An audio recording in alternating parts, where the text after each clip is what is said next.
शुब्रह्मण्यमन्त्रशतनामस्तोत्रम् शक्तिहस्तं विरूपाक्षं शिखिवागं षडाननं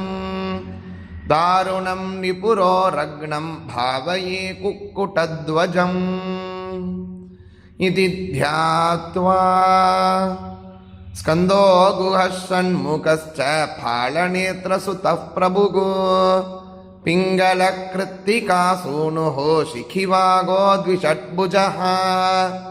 द्विषण्नेत्रः शक्तिधरः पिशिताशप्रभञ्जनः तारकासुरसंहारी रक्षो बलविमर्दनः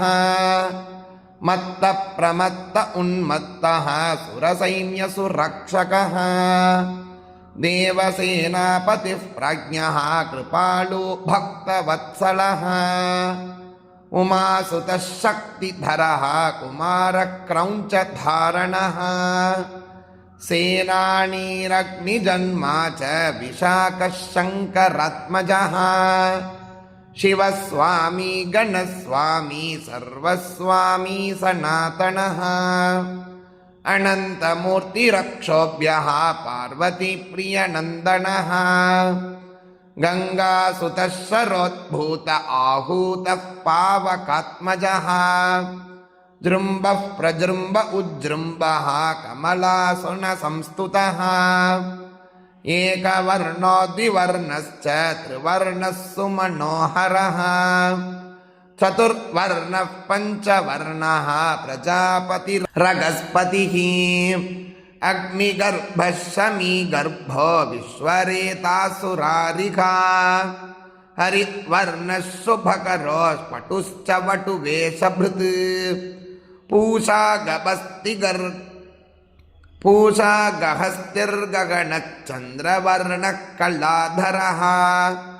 मायाधरो मगामायी कैवल्यः शङ्करात्मजः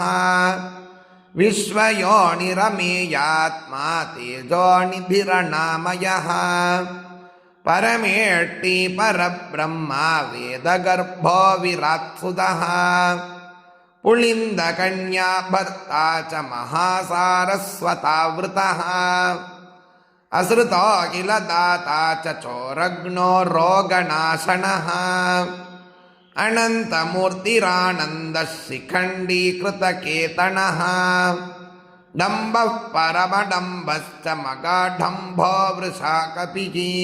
कारणोपात्तदेगश्च कारणातीतविग्रहः अनीश्वरो मृतः प्राणः प्राणायामपरायणः विरुद्धहन्ता वीरग्नो रक्तश्यामगलोऽपि च सुब्रह्मण्यो गुगप्रीतो ब्रह्मण्यो ब्राह्मणप्रियः वंशवृद्धिकरो वेदो वेद्योऽक्षयफलप्रदः इति श्रीसुब्रह्मण्यमन्त्रशतनामस्तोत्रम् सम्पूर्णम्।